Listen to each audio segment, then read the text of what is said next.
So the story goes that in the geriatric unit there was a patient who had a form of Tourette's. She was in the psychiatric geriatric unit. Right. So she was older and she had mental issues. So anyway, we're walking towards that now, and Oh no. and there was a administrator who wanted to debunk the stories because all the nurses were saying they were afraid because after she passed away, they would make her bed, and then her bed would be unmade. Right. They'd walk by there, and no patients could stay there because she would just like scream and yell in the night. Right. She'd yell from the Tourette's and everything. But she was dead. Her ghost would yell. Right. See up here? Up here, that's the signal for the rooms. See down there? You have a little. And they were redoing these rooms right here. When they sold it, they just stopped and then they decided they were going to redo them. And you see up here where you would see one, and it would have a light on it. Yeah.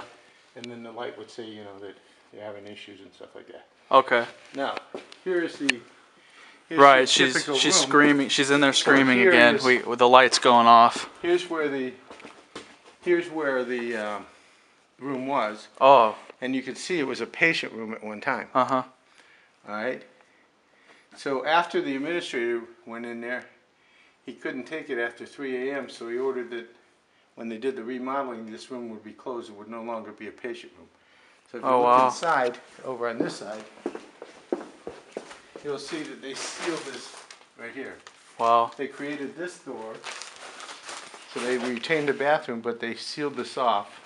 Because that would have gone into the patient room, just like this one across from it has a door that goes in the bathroom. Oh no way! This is we came in here and looked at this.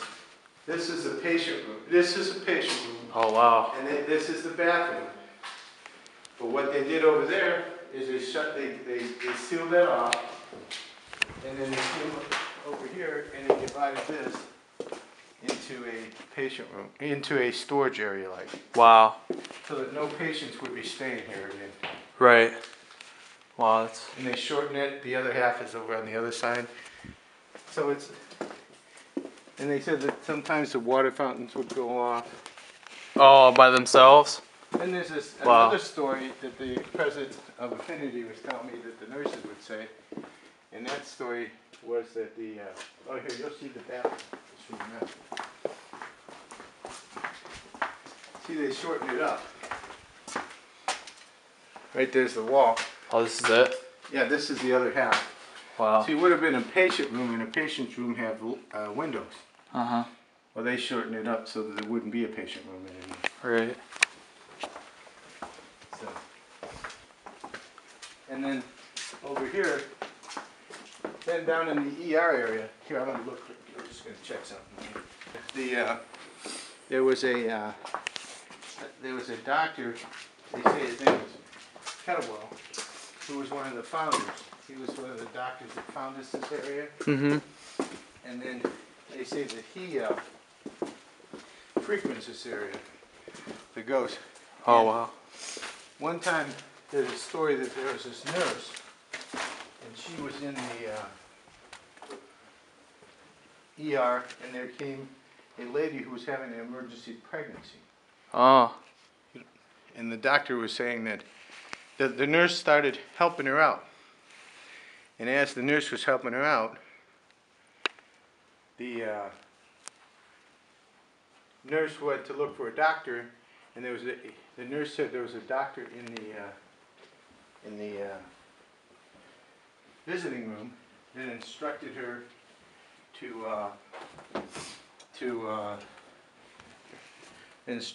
to administer an IV and some medication, and that another doctor would be coming along. The head nurse came in and said, "What are you doing?" Right. And she said, "Well, there's a doctor in the visiting room, in the lobby area reading the newspaper, and he told me what to do." So the head nurse went out there, and she couldn't see the doctor or find the doctor. So then she went and she asked the nurse, well, what does he look like? And the nurse described Dr. Kenwick, who was the guy who, and the doctor Kenwick committed suicide. Oh, wow. And they say that he haunts this because he was stressed out or something. Wow, so the doctor, he's lurking around in here. Yeah. As well as the... He was a pediatrician, and he was just... Oh, man, I bet he's in the morgue. No, well, we had some people come here that were from the... Messing around in there. They were from the... This is incredible. Paranormal Society. Oh, yeah. And they took pictures. There were orbs and stuff. And Oh, sure. And then they also... I've seen some of those on Jeremy's photos. And then He said they were dust. I'm like, no. Those are yeah. definitely orbs, brother. And then they said that they had one of those boxes. Oh, man. It was a box. Was of a police officer, a criminal who was dying in the morgue, or dead in the morgue. No way. And said that a police officer in Massillon had shot him. Wow. And got away with it. And it was interesting because there was a police officer. Oh my God, this is creepy. In Massillon, he was investigated in connection with the shooting there. Yeah. See, sometimes they would go off right here. Yeah. Oh wow. Yeah, just by themselves, these fountains. Yeah, and the women would like get all upset and say, nurses would get upset about that because it was either Dr. Kenwick playing games. Right, right. Yeah, he's like, this is my hospital. I'm gonna get me some water right now. Yeah. So those are some of the stories of doctors. Oh man, yeah. Where's that wheelchair at? That's the creepiest thing right there. Oh my gosh. Yeah, this place is amazing.